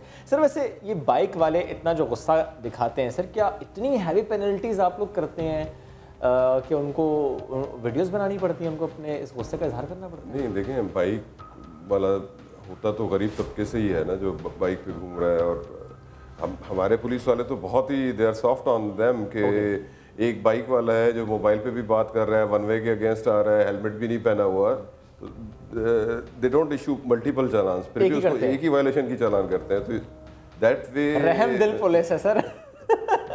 वरना चाहे तो कर सकते हैं, ज़रा वायलेशन बिल्कुल लीगली दे आर एम्पावर्ड। बिल्कुल सही बात है सर। क्योंकि उससे पहले हम बात कर रहे थे डंपर से, मतलब एक सवाल चूंकि मेरा रह गया था सर, ये जो किमाड़ी से कोरंगी तक डंपर्स जाते हैं, ट्रॉलर्स जाते हैं, कंटेनर्स जाते हैं, जो टाइम फिक्स है इनका रात में जाने का, सर क्या वो फिक्स्ड है? इस पे इम्प्लीमेंटेशन में या इसमें थोड़ी बहुत गड़बड़ होती है? क्योंकि लोग शिकायत करते हैं कि some times during the day hours वो देखते हैं इन कंटेनर्स को। Is it true? नहीं देखें, 11 से 6 कोर्ट के ऑर्डर से ये फिक्स है। ओके। लेकिन उसमें एक सिर्फ एग्जेम्पशन है इसेंशियल गुड्स की। अच्छा। इसेंशियल गुड्स उसमें जैसे मेडिसिन है, फूड सप्लाईज हैं, कंस्ट्रक्शन मशीनरी है, तो उनको एग्जेम्पशन है। Otherwise it is strictly enforce. और अब जनरल पब्लिक को तो नहीं पता कि किस गाड़ी में मेडिसिन है या फूड आइटम्स हैं या जो इसेंशियल कमोडिटीज़ हैं, तो वो प्रॉब्ली उस चीज़ को रेफ़र करते हैं। लेकिन वैसे आपने देखा होगा पोर्ट से हमारी ट्रैफिक रात को 11 बजे से स्टार्ट होती है और सुबह 6 बजे तक वो उसको रिलीजियसली फॉलो कर रही है। सर शारे फैसल, पहले आप लोगों ने एक पैच पर बाइक लेन स्टार्ट की, उसके बाद आप लोगों ने उसे एक्सटेंड भी किया, शुरू में इम्प्लीमेंट भी हुआ, लोगों ने उसको फॉलो भी किया, अब नहीं फॉलो कर रहे सर, क्यों? और क्यों इम्प्लीमेंट नहीं कराया जा रहा? उसकी काफ़ी सारी वजूहत हैं। एक मेन वजह तो ये है कि वो जो साइंस लगे हुए थे वही science are no more there कि जी बाइक लेन है डेडिकेटेड। ठीक। और उसके अलावा इन्फोर्समेंट की भी कमी हो गई। लेकिन अब हमने ये किया है कि शारा फैसल को strictly through cameras we are monitoring. I am sorry but अगर किसी ने स्टार गेट पर वायलेशन की है तो आपके कैमरे में आ चुका है, उसने वायलेशन किया, बीच में कहीं वायलेशन किया, तो आप लोग फिर इन्फॉर्म वायरलेस के थ्रू करते हैं, चालान होता है? बिल्कुल। ये फिगर, आज की फिगर में बताऊं, आज हमारा ये कुछ दिन पहले हमने स्टार्ट की एक्सरसाइज, ये 500 से ज़्यादा चली गई। ट्रेनिंग किस तरीके से करें पहलकारों की? क्या उनके लिए नई गाइडलाइंस हैं टू टेल पीपल कि गलती उनकी नहीं होती? इस सिलसिले में ये बिल्कुल बहुत ही अच्छा सवाल है आपका। जो हमने CPLC के साथ मिलकर कैंपेन चलाई, उसमें हमने उस कैंपेन का एग्जैक्टली हमने ये किया था कि वो throughout campaign start to end we were recording. Thank you very much sir, साथ मौजूद थे आप और इससे मुतालिक हमसे गुफ्तगू कर रहे थे और जितनी बात हमने इनसे की। और ज़ाहिर है जब हम बाहर खुद भी ट्रैवल करते हैं हम देखते हैं कि ट्रैफिक पुलिस एहलकार बेशक थोड़ी बहुत कमी हो किसी जगह पर कभी मौजूद ना हो, बट जनरली मौजूद नज़र आते हैं। कुछ रवैया बदलने की ज़रूरत हमें भी है, कुछ रवैया बदलने की ज़रूरत रोड यूज़र्स को भी है, क्योंकि वो हमारे लिए, हमारी प्रोटेक्शन के लिए, हमारी सेफ्टी के लिए, हमारी ट्रैफिक को मैनेज करने के लिए, ताकि हम वक्त पर घर पहुँच पाएँ, ताकि हम वक्त पर ऑफिस पहुँच पाएँ। तो कहीं पर कोई मसला हो, शिकायत की जा सकती है, नंबर इनका मौजूद है जो कि उन्होंने शेयर भी किया। तो जनाब आगे बढ़ते हैं। आपको बताएं कि वफाकी वजीर फवाद चौधरी ये कह रहे हैं कि अपोजिशन सियासी नाबालिगों ने यरगमाल बना ली है, जिससे गैर संजीदा सियासी क़यादत मुल्क के मुस्तकबिल के लिए खतरा है। इसी पर बात करने के लिए फवाद साहब हमारे साथ मौजूद भी है। फवाद साहब, बेहद शुक्रिया आपके वक्त का। Good morning. आप जिन्हें सियासी नाबालिग कह रहे हैं, बड़े बड़े फैसले वो ले रहे हैं। मरीम नवाज की अगर हम बात कर लें तो वो कह रही हैं जी असम्बली से इस्तीफे भी होंगे, दूसरी जानिब सेनेट इलेक्शन का फैसला भी वो कर रही हैं, और वो ये कह रही हैं कि वक्त आने पर इस्तीफे भी देंगे और साथ साथ लॉन्ग मार्च भी करेंगे। तो ये जो बड़े बड़े फैसले हैं ये वही सियासी नाबालिग ले रहे हैं जिन्हें आप कह रहे हैं। तो आप किस तरह से देखते हैं, तो फिर क्या अपोजिशन का मुस्तकबिल होगा अगर इन्हीं सियासी नाबालिगों के हाथ में अपोजिशन या क़यादत या फैसले रहते हैं? तो देखिए, पहली बात तो ये है कि मैं तो समझूंगा कि मरियम नवाज से कहीं ज़्यादा कामयाब तो आप हैं, जो मेहनत करती हैं, जिन्होंने एक पूरा प्रोग्राम अपना किया है, जो आप सुबह उठती हैं, काम पे आती हैं, आप काम करती हैं। मरियम नवाज ने तो ज़िंदगी में कभी जो है अपने किचन के लिए भी सब्जी नहीं खरीदी। उनको कैसे हम लीडर मान लें? उनको हम कैसे किसी पाकिस्तान की लीडरशिप दें कि जो अपनी सीवी लेके घूम रही हैं कि मैं कॉलेज से फ्री हुई हूँ तो पहली नौकरी मैं करना चाहती हूँ पाकिस्तान का वज़ीर आज़म। लेकिन ये तो बच्चों वाली बात है। पाकिस्तान में जो हो रहा है ये तो तौहीन है पाकिस्तान के लोगों की कि इस तरह की लीडरशिप आए। और फिर अगर आप उनके बयानात देखें कि एक दिन कह रहे हैं हम रिजाइन करेंगे, दूसरे दिन कहते हैं लॉन्ग मार्च करेंगे, तीसरे दिन कहते हैं हम नो कॉन्फिडेंस। फवाद साहब, आप लोगों ने उन्हें कंफ्यूज इतना कर रखा है। हाँ, कंफ्यूज वो खुद ही बहुत है। देखिए, दूसरा पे जो कल एक्चुअली इन्होंने बात की, तमाम पाकिस्तान में लोग कह रहे हैं हुकूमत की जिम्मेदारी है अपोजिशन से राब्ता करें और एक माहौल बनाएं, और वो कह रही है जी हुकूमत मिलते कर रही है। अब इस तरह की जो एक मैं समझता हूँ कि ये बलूगत ही की बात है ना, इस नाबालगपन ही का जाहिर होता है, ना तजर्बाकारी जाहिर होती है।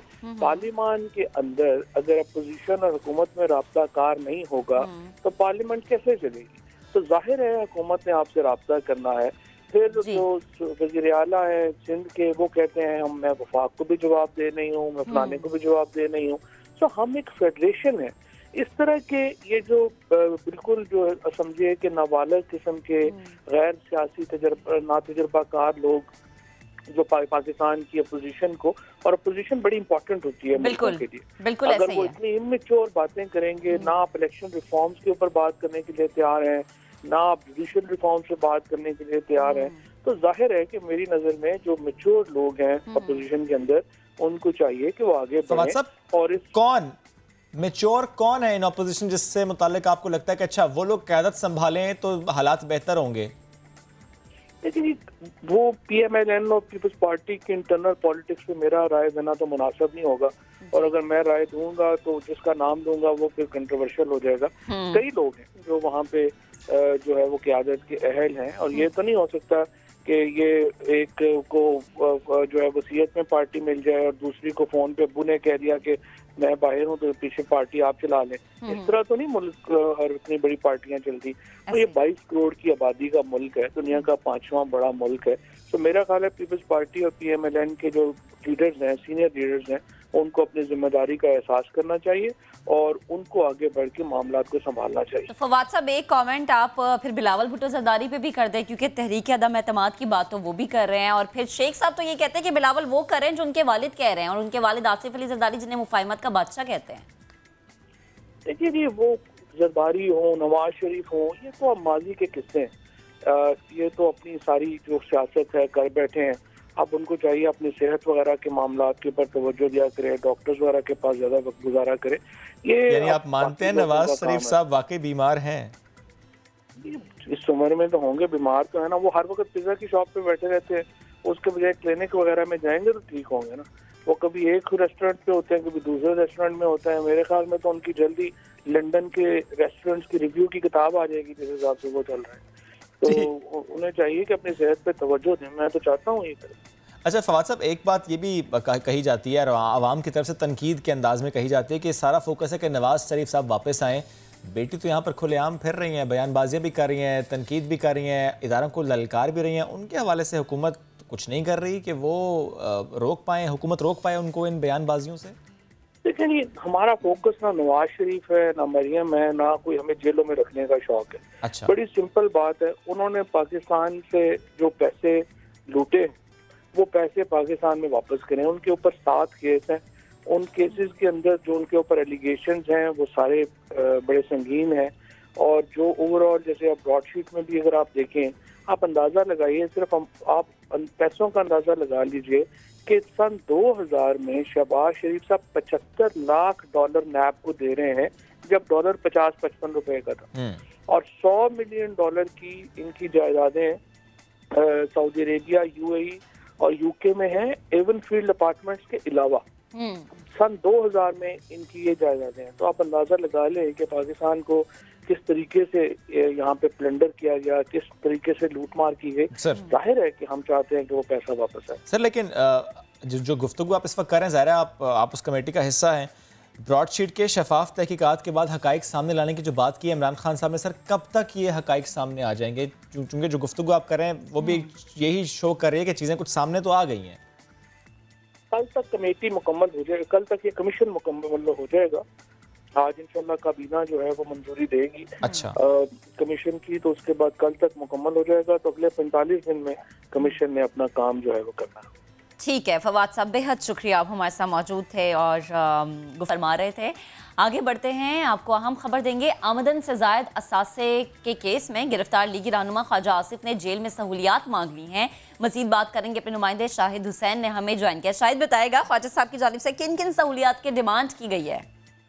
जी, जो ख्वाजा आसिफ हैं उनको कुछ दिन पहले जुडिशल रिमांड पर जेल भेजा गया था। जिस्मानी रिमांड जो है वो खत्म होने के बाद अब ख्वाजा आसिफ की जानिब से जेल के अंदर बेटर क्लास लेने के लिए एक दरख्वास्त दायर कर दी गई है, और उसमें हवाला यही दिया गया है कि खास अमाउंट तक और अगर कोई खास ओहदे पे रहा हो तो उसको वो बेटर क्लास डिजर्व करता है। उसी के लिए अब उन्होंने एहतसाब अदालत में एक एप्लीकेशन दे दी है, और साथ ही साथ बेटर क्लास में उन्होंने ये भी कहा है कि उनको जेल में घर का खाना और जो तिबी सहूलियात हैं वो उनको फराहम की जाएं।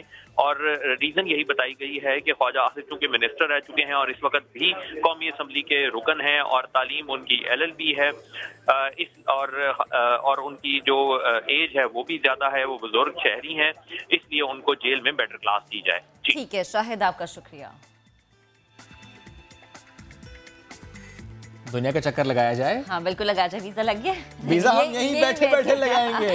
यहीं बैठ के लगा देते हैं जनाब। आपको बताएं कि कोविड की वजह से हम बार बार ये कहते हैं कि अपने हाथ सैनिटाइज करें, मास्क पहने, समाजी फासले का ख्याल रखें, लेकिन सैनिटाइजर का इस्तेमाल करते हुए थोड़ी सी आप एहतियात करें क्योंकि इससे काफ़ी ज़्यादा नुकसान आप उठा सकते हैं। फ्रांस में एक वाक़या हुआ है जिसमें एक बच्चे की आंखों में हैंड सैनिटाइजर चला गया और फिर उसे अस्पताल में दाखिल करना पड़ा, और उसके बाद एक मुताले से भी इंकशाफ हुआ है कि बच्चों को अगर सैनिटाइजर्स का इस्तेमाल दुरुस्त तरीके से ना सिखाया जाए तो उसके मुज़र असरात नमूदार हो सकते हैं। साइंसदानों ने स्कूल्स और दीगर मकामात पर हैंड सैनिटाइजर्स को ज़्यादा महफूज और दुरुस्त जगह पर रखने की तजवीज़ है। किसमें अल्कोहल भी है? अल्कोहल होता है। दूसरी बात यह है कि मैं समटाइम्स वो इतना ऊपर लगा होता है कि छोटा सा बच्चा जब यूं उसे क्लिक करता है कि सैनिटाइजर निकले तो यहाँ डायरेक्टली आंख में चला जाता है। तो ये मेरे सामने भी चूंकि एक वाकया हुआ था तो इसलिए मैं इसको शेयर करूँगी। इसलिए ये कहा जाता है कि ऐसी जगह पर लगाएं कि बहुत छोटा बच्चा उसे ना प्रेस करे ताकि वो उसकी आंख में ना चला जाए, मुँह में ना चला जाए। तो ये मामला है जी, इसको एहतियात करना जो है वो लाजिम है। अच्छा बढ़ते हैं आगे। स्मार्टफोन के लिए गूगल सर्च इंजन ने डिज़ाइन में कुछ बुनियादी तब्दीलियाँ की हैं। इस नए इंटरफेस को जल्द ही रिलीज़ किया जाएगा। सर्च इंजन की जो टैब है इसको पढ़ने के लिए आसान बनाया गया और सर्च बार का जो शेडो है उसको इंक्रीज़ किया गया है। आउटलाइन और टेक्स्ट को एक कंट्रास्ट में पेश किया गया है। स्क्रोलिंग की समत बताने के लिए तस्वीर के किनारे को गोल किया गया है। रिजल्ट पेज का टाइटल बढ़ाया गया है ताकि देखने में ज़रा नुमाया नजर आए, जबकि सजेशन को सादे टेक्स्ट के बजाय नीलगो रंग के बटनों में जी बयान किया गया है। जबरदस्त, ये जो हमने इतनी कोई मजेदार सी उर्दू पढ़ी है मैं आपकी फैन हो गई। Thank you.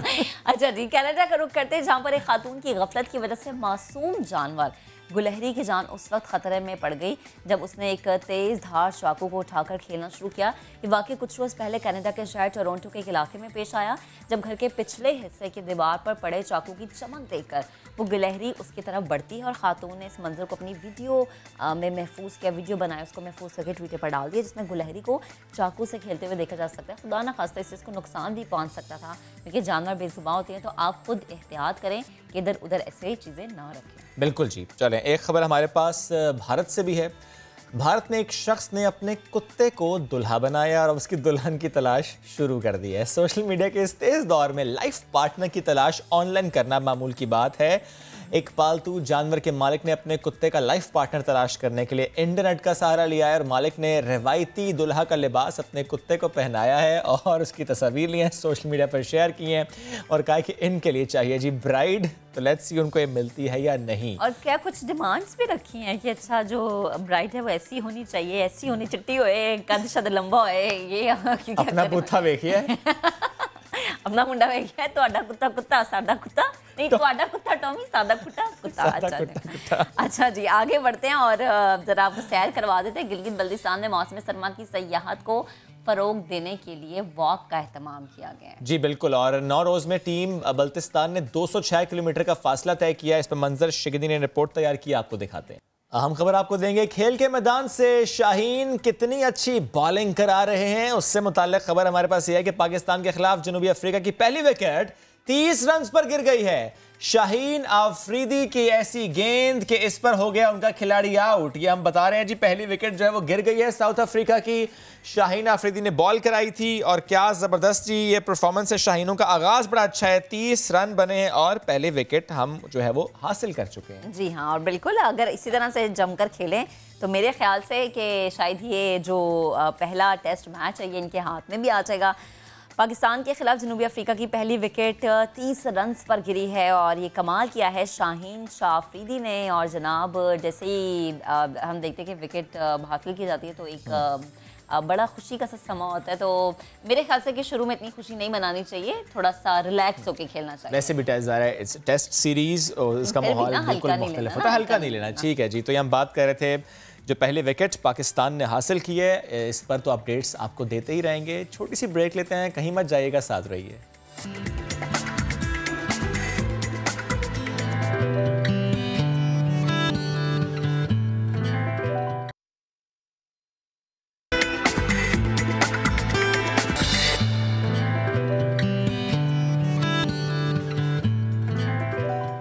Welcome back. आपको बताएं कि पिछले दिनों सोशल मीडिया पर एक वीडियो वायरल हुई जिसमें रेस्टोरेंट मालिक अच्छी अंग्रेजी ना बोलने पर अपने मैनेजर का मजाक उड़ा रही थी। वीडियो वायरल हुई और सोशल मीडिया पर होने वाली शदीद तनकीद के बाद अपने रवैये पर मुआफ़ी भी मांगी गई। लेकिन मामला यहाँ पर ख़त्म नहीं हुआ जनाब।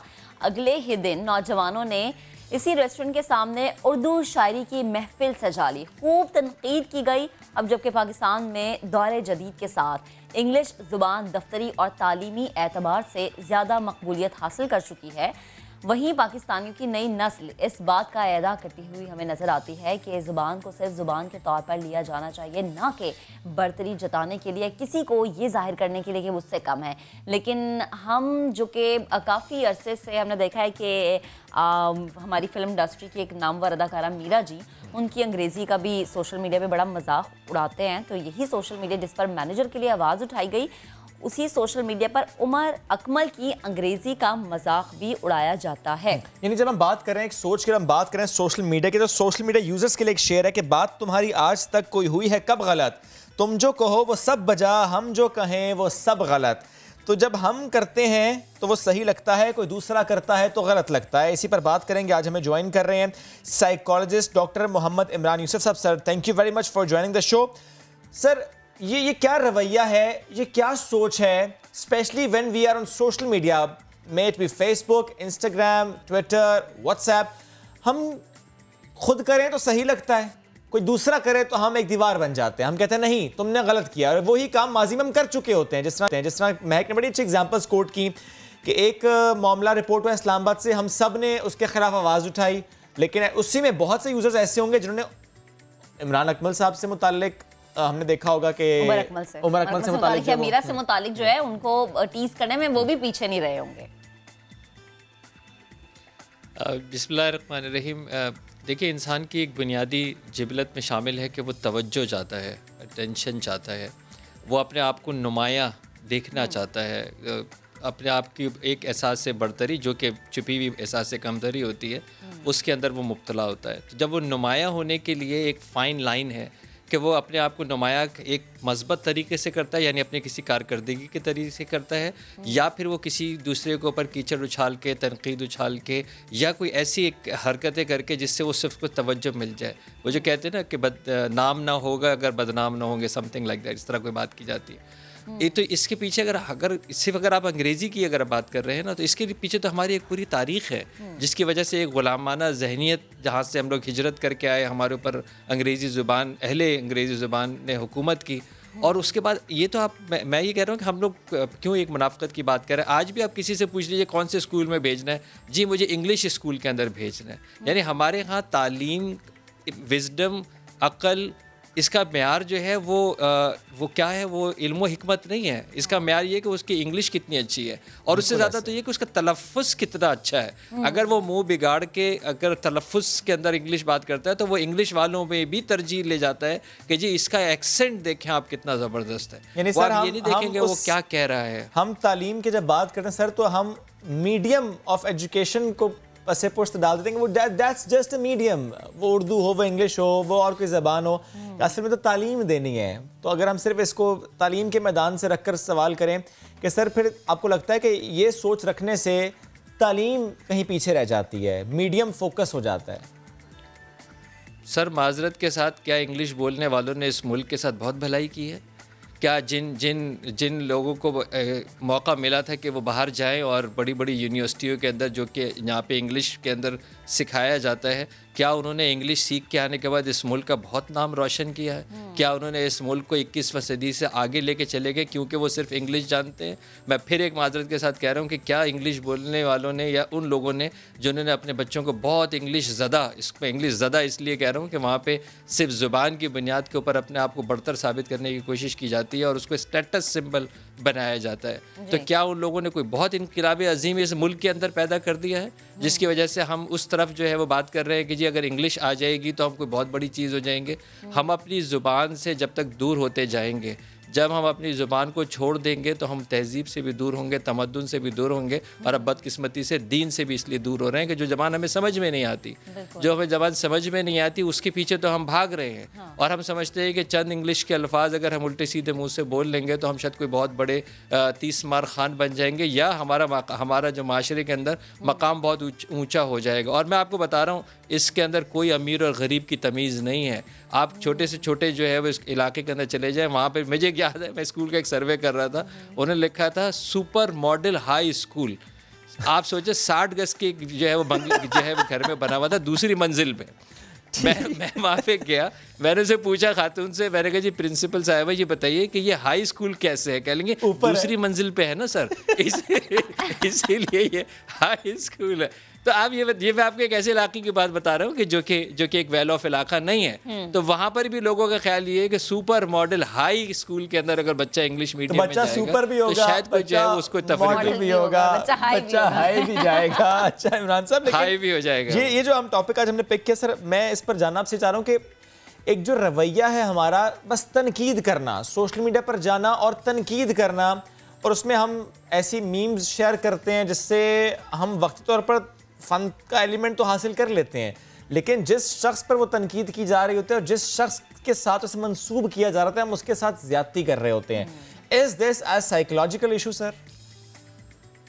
सर हद से बिल्कुल। एक तो पहली बात है कि ज़ाहिर है हम एक नफसियाती ज़वाल पजीरी का हम सब लोग शिकार हैं, और हम सर अब लोगों, अगर आप सिर्फ सोशल मीडिया की ब्रदर बात कर रहे हैं तो हम सिर्फ लोगों को नुकसान नहीं पहुंचा रहे हैं। आप क्या रोज़ नहीं देख रहे टिकटॉक से लोग अपनी जानें दे रहे हैं? पहले ये सेल्फी के नाम पे देते थे, अब ये इन ऐप्स के नाम पे जो है वो दे रहे हैं। तवज्जो हासिल करने के लिए इंसान कहीं भी किसी भी लेवल के ऊपर जा रहा है सिर्फ इसलिए कि अपने आप को नुमाया कर लूँ और तवज्जो हासिल कर लूँ, चाहे उसमें मेरी जान चली जाए या दूसरे की जान चली जाए, या दूसरे की जो है वो हम उसको जो अजियत दे रहे हैं और उसकी वजह से जो उसको हजीमत उठानी पड़ रही है उस पर भी हम जाने के लिए तैयार हैं, सिर्फ इसलिए कि मेरे लाइक्स बन जाएंगे, सिर्फ इसलिए कि मुझे अपनी भड़ास निकालनी है, सिर्फ इसलिए कि मुझे अपनी जहनी गिलाजत निकालनी है, इसलिए मुझे एक ऐसा मीडिया मिल गया जिसका कोई सर पैर नहीं है, जिसको कोई कंट्रोल करने वाला नहीं है। फ्रीडम ऑफ एक्सप्रेशन, आज़ादी इजहार के नाम के ऊपर हम ये समझते हैं कि हमारे पास जो दिल आए हम उसको जो है वो निकाल देना चाहिए। जिस तरह हम उल्टी सीधी चीज़ें खा के रोड पे पान थूक रहे हैं और उल्टियाँ कर रहे हैं, इसी तरह हम सोशल मीडिया पर भी जाके जो हमारे अंदर है सब बाहर निकाल रहे हैं बगैर ये सोचे समझे कि इससे हमारी ज़ात के ऊपर और दूसरे की ज़ात के ऊपर कितने मनफी असरात पड़ रहे हैं। तो इमरान साहब, जिस पे तनकीद की जाती है, जिसको हदफे तनकीद बना के मजाक किया जाता है उसकी ज़ात पे या उसके लिए मीम्स बनाई जाती है, तो यकीनन वो भी किसी ना किसी डिप्रेशन में तो मुब्तला रहता होगा शख्स। सर उसकी पूरी पर्सनालिटी शैटर हो जाती है। एहसास कमतरी की वजह से वो poor self image, poor self esteem पे चला जाता है। वो शख्स बाज़ दफ़ा लोगों का सामना नहीं कर पाता है, मामूली सी चीज़ों को डिलीवर नहीं कर पाता है, क्योंकि उसके ऊपर इतनी जो तवज्जो मनफी दी गई है, जिसकी वजह से उसके ऊपर तनकीद हुई है। और आप ये भी तो एक अलमिया देखें, सोसाइटी के अंदर उसके साथ खड़े होने वाले कम और उसके साथ मजाक करने वाले ज़्यादा जो है वो शामिल हो जाते हैं। अब तो ये भी तो हम ही लोगों के एक मतलब एक अखलाकी रवैया है ना, जिस जवाल पजीरी का, कि अगर कोई चीज़ गिर रहा होता है तो हम उसके सिफर कब कर रहे होते हैं। यहाँ पे कितने लोग जो है वो ऐसे हैं कि जिनको उस तरफ खड़े हो जाने चाहिए, जालिम के साथ खड़े होते हैं, मजलूम के साथ कौन खड़ा होता है? जो गिर रहा होता है उसे बचाते नहीं है, बल्कि या तो गिराते हैं या देखते हैं वो गिर कैसे रहा है, या फिर वीडियो बना लेते हैं। सर एक बात और मुझे बताइएगा, ये भी आपने बिल्कुल वीडियो बना रहे होते हैं। सर एक बात और बताइएगा, ज़ाहिर है हर घर में बच्चे होते हैं, बड़े जब इस तरह की बात करते हैं, बड़े जब इस तरह की गुफ्तगू करते हैं और किसी का मजाक इस तरीके से उड़ाते हैं, वो ये जानते ही नहीं कि उनकी ये गुफ्तगू उनके बच्चों की पर्सनैलिटी को भी मुतासर कर रही है, जो उनकी ग्रोथ एंड डेवलपमेंट है वो मुतासर हो रही है। सर प्लीज़ इस पर भी रोशनी डालिएगा कि उससे बच्चों की पर्सनैलिटी किस कदर हम बर्बाद करते हैं अनजाने में।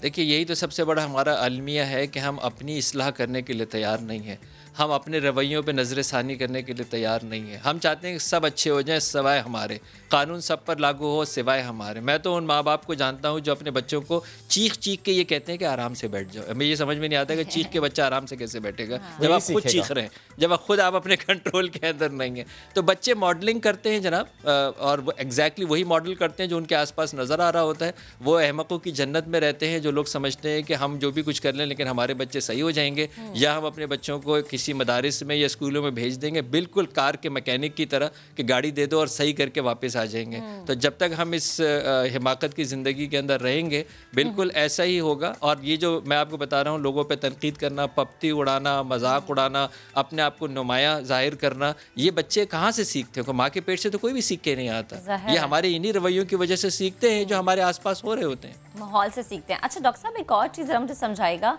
हम अमूमन ये देखते हैं कि जैसे कि अभी हम इससे पहले बात करते हैं कि अंग्रेज़ी बोलने को लोगों ने अपना मयार ये समझ लिया कि अगर आप अंग्रेज़ी बोल रहे हैं तो आप बड़े काबिल और आपका मयार बहुत ज़्यादा हाई है, या बहुत हाई फाई फैमिली से है, या आपका बैकग्राउंड बहुत हाई फाई है। ये जहनीत क्यों बन गई है? बहुत ज़्यादा तरक्की याफ्ता ममालिक अगर हम बात कर लें, टर्की की बात करें, चाइना की बात करें, जर्मन की बात करें, वहाँ पर अपनी मादरी ज़ुबान को बहुत ज़्यादा इज्जत दी जाती है, उस पर ज़्यादा फोकस किया जाता है। हमारे यहाँ ये रवैया क्यों बदल गया है? इस चीज़ को क्यों तरजीह दी जाती है कि अच्छा अगर आप अंग्रेज़ी बोल रहे हैं तो उसका मतलब ये कि आपका बैकग्राउंड अच्छा है, आपने तालीम अच्छी जगह से हासिल की है और आप ज़्यादा काबिल हैं? सर मैं तो समझता हूँ कि फॉर श्योर हमारे हुक्मरां जब से पाकिस्तान बना है उसके थोड़े दिनों के बाद से लेकर आज तक सब इसके मुजरिम हैं, कौमी मुजरिम हैं, जो एक ऐसा निज़ाम तालीम हमें नहीं दे सके कि जो कि हमारी अपनी ज़ुबान में हो। सारी दुनिया के अंदर ट्रांसलेशंस हुई हैं। देखें इल्म और हिकमत किसी की मीरास नहीं है, हर जो दानाई की बात है वो मोमिन की मीरास है। ये हिकमत हमेशा ट्रांसलेट होती है ज़ुबानों के अंदर, ये अरबी में भी हुई, ये चीनी ज़ुबान में भी हुई, ये टर्किश ज़बान के अंदर भी हुई, ये इंग्लिश ज़बान में भी हुई, ये जर्मन ज़बान में भी हुई, ये चीनी ज़बान में भी हुई, ये लातीनी ज़बान में भी हुई।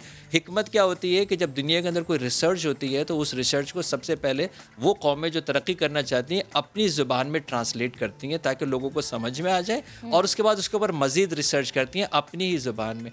पूरी दुनिया के अंदर तमाम बड़े ममालिक उठा के देख लीजिए, उन सब की तरक्की इसीलिए हुई है कि उन्होंने अपनी कौमी ज़बान के ऊपर सबसे ज़्यादा जो है वो तदरीस का काम किया है, सबसे ज़्यादा रिसर्च का काम किया है, सबसे ज़्यादा तहकीक का काम किया है। जब हमारे यहाँ कानून साजी से लेके और लॉज तक, किताबों से लेके जब हमारी अपनी कौमी ज़ुबान में नहीं होंगे तो फिर हमारी ये कौमी ज़ुबान कैसे तरवीज पाएगी? कैसे हमारे एक बच्चे को फ़ख्र होगा कि हमें जो अपनी ज़ुबान बोलने के अंदर फ़ख्र होना चाहिए कि हमारी ये एक आइडेंटिटी है। अभी स्कूल के अंदर मुझे कल जो है वो बच्चे बता रहे थे कि माएँ बता रही थी, बच्चे नहीं माँ बता रही, कंप्लेन सुने, कह रही कि जी हमारी समझ में नहीं आ रहा, ऑनलाइन के अंदर उर्दू की क्लास जो है वो बता दी और वो कह रही हैं कि वो मुझे समझ ही नहीं आ रहा कि वो क्या कह रही हैं, हमारे बच्चे बहुत परेशान हैं। वो कह रही है कि टीचर ने कह दिया कि मौल्लिमा को जो है वो कहिए हाजिर जनाब।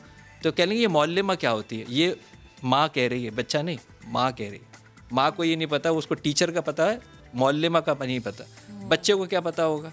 तो अब ये बात ये है कि अगर हमारे यहाँ हम खुद अगर हम खुद अपने आप को ज़ुबान से करीब नहीं करेंगे। मैं मगरिब में 20 साल रहा हूँ, मैं ये आपको कह रहा हूँ कि जो बच्चे उस वक्त बड़े फ़ख्र से कहते थे हमारे बच्चों को उर्दू नहीं आती, आज माँ ढूंढ रही है कि वो बच्चे हैं कहाँ। वो बच्चे माँ से दूर हो गए, घर से दूर हो गए, तहज़ीब व तमद्दुन दीन सबसे दूर हो गए। तो जब तक हम अपनी ज़ुबान की तरवीज खुद नहीं करेंगे, जब तक हम खुद बोलने में फ़ख्र महसूस नहीं करेंगे। मैं अपने किसी लेक्चर के अंदर अगर मुझे समझ में आ जाता है कि वहाँ पे कोई ऐसा शख्स नहीं है कि जो कि उर्दू नहीं समझ सकता, तो फिर मुझे इंग्लिश बोलने की क्या ज़रूरत है? क्या ज़रूरत है कि मैं अपनी ज़ुबान के अंदर क्यों ना समझाऊं? अच्छा, एक और अलमिया है ना, नुमाया होने का अलमिया ये है कि मैं जितनी मुश्किल बात करूंगा, जितनी दकीक बात करूंगा जो आपकी समझ में ना आए, तब आप मुझे समझेंगे कि मैं पढ़ा लिखा एक आदमी हूं। अगर मेरी बात आपको आसान समझ में आ गई तो फिर मैं रोड का आदमी हूँ, फिर मैं आसान आदमी हूँ। मुझे हर हाल में अपनी ज़ुबान इतनी टफ रखनी है, इतनी मुश्किल दकीक रखनी है कि आपकी समझ में ना, और कहेंगे यार क्या ज़बरदस्त आदमी था, ऐसी ऐसी बातें कहेंगे जो मेरी समझ में नहीं आई है। यानी ये इल्म व हिकमत का मेयार होगा कि उसकी बात मेरी समझ में नहीं आई है। आसानी की तरफ जाना चाहिए।